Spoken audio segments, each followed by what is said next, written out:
दिल्ली में इस प्रचंड गर्मी में 3 छात्र शिवा में डूब के मर गए। उसमें बिहार का भी था। जो ये दिल्ली में लॉज बना के रखे हैं, जो छात्रों को कोचिंग करने में छात्रों को रखते हैं और मोटी राशि वसूलते भी हैं, लेकिन वह सुविधा के नाम पर छात्रों का सिर्फ और सिर्फ शोषण करते रहते हैं। शोषण, जब आप भाड़ा पर वह कमर्शियल टैक्स लगता है, उससे कमर्शियल टैक्स लिया जाता है छात्रों से, लेकिन वह दिल्ली नगर पालिका को वह टैक्स कमर्शियल नहीं देते हैं।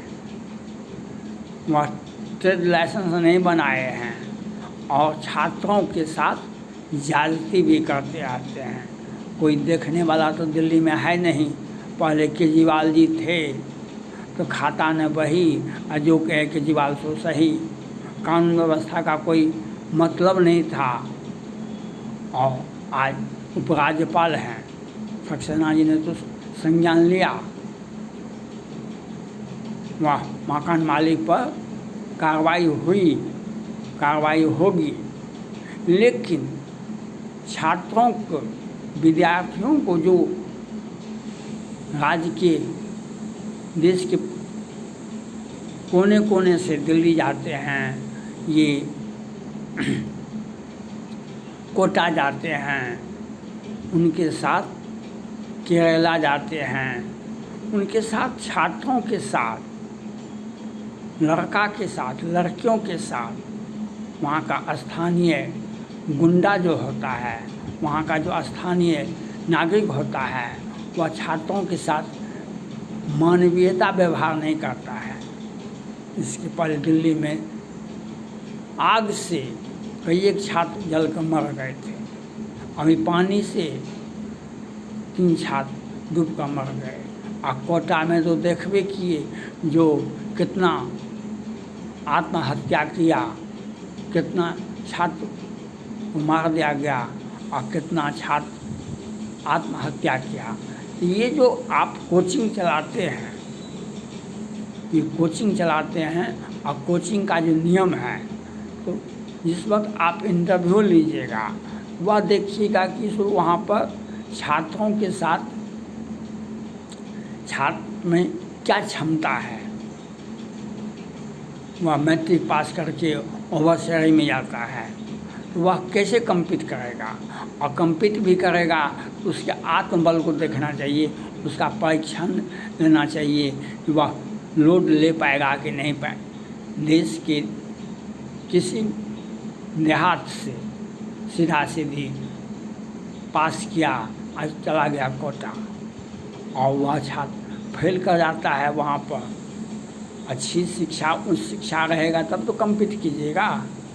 तो छात्र आत्महत्या कर, एक बार वह नियम है, 1 से 2 बार में अगर नहीं हुआ तो आप उसमें अपने बैठ सकते हैं। तो ये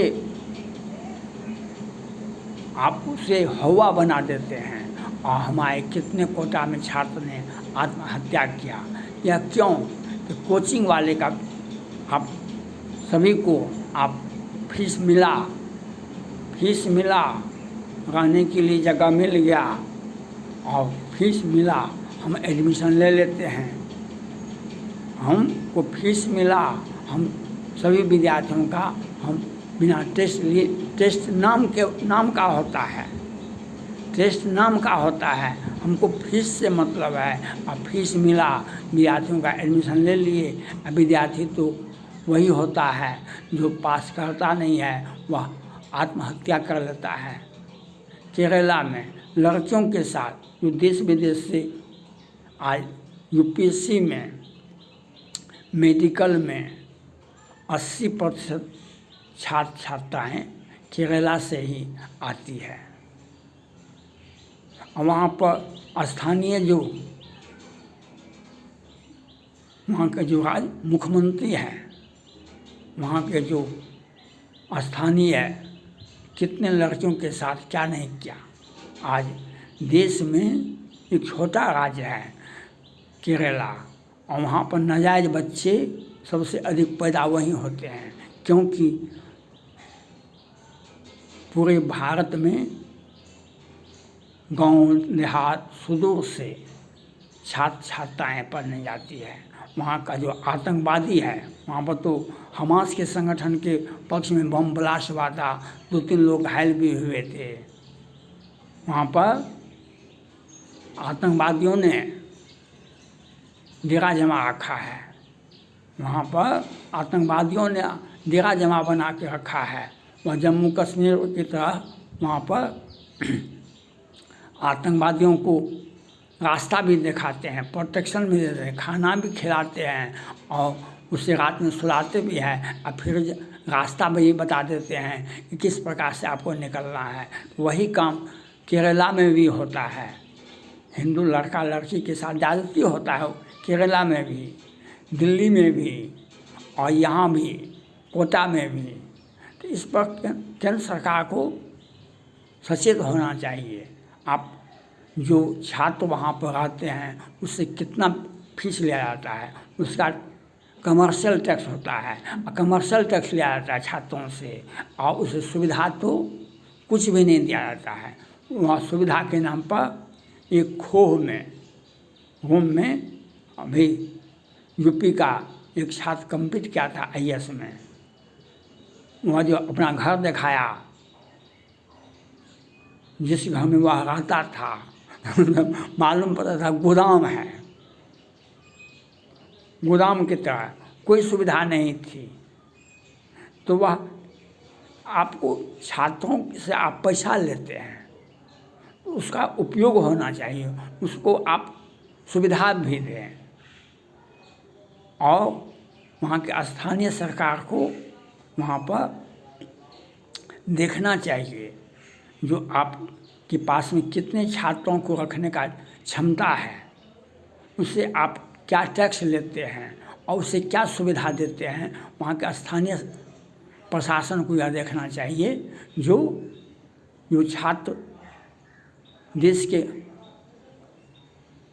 पूरे क्षेत्रों से आते हैं और उसे उसके साथ या कंपटीशन के नाम पर उसका शोषण किया जाता है, उसे रहने के लिए साधारण सा रूम आवंटित किया जाता है और उसके साथ ज्यादती होता है। यह आपको देखना पड़ेगा। आप जब पैसा लेंगे तो आपको सुविधा भी देनी होगी। वहाँ के प्रशासन को, स्थानीय प्रशासन को यह बात देखना चाहिए। वहाँ पर एक एक मोहल्ला में एक एक छात्र के साथ जो ज्यादती होता है उसका समीक्षा होना चाहिए। दिल्ली सबों का है, लेकिन उसकी सुरक्षा जब केजरीवाल जी ने कहा जो हम चुनी ही सरकार है दिल्ली में, तो सुप्रीम कोर्ट ने भी ओके कर दिया। तो तुरंत केजरीवाल जी अपना आपा खो बैठे और वह सभी बड़े बड़े पदाधिकारी का ट्रांसफर शुरू कर, जब उनको अधिकार नहीं था। दिल्ली एक नाम मात्र का राज्य है, उसे वहाँ का राज्यपाल को विशेष उपराज्यपाल का संज्ञान दिया जाता है। उपराज्यपाल का उसके पास में अधिकार अधिक है। लेकिन जब आपका केंद्र सरकार का हस्तक्षेप है तो छात्रों के साथ, वहाँ के स्थानीय विद्यार्थी के साथ, वहाँ पर स्थानीय लोगों, कानून व्यवस्था भी आपको केंद्र सरकार को देखना चाहिए। सिर्फ आपके अधिकार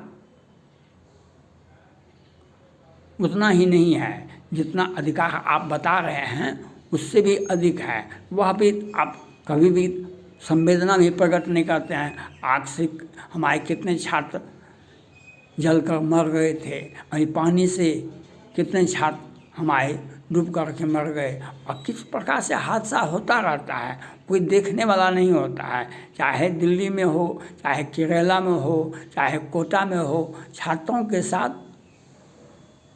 वहाँ का जो जिसके घर में आप रहते हैं, जो आपसे मोटी राशि लेता है, वह आपको सुविधा नहीं देता है।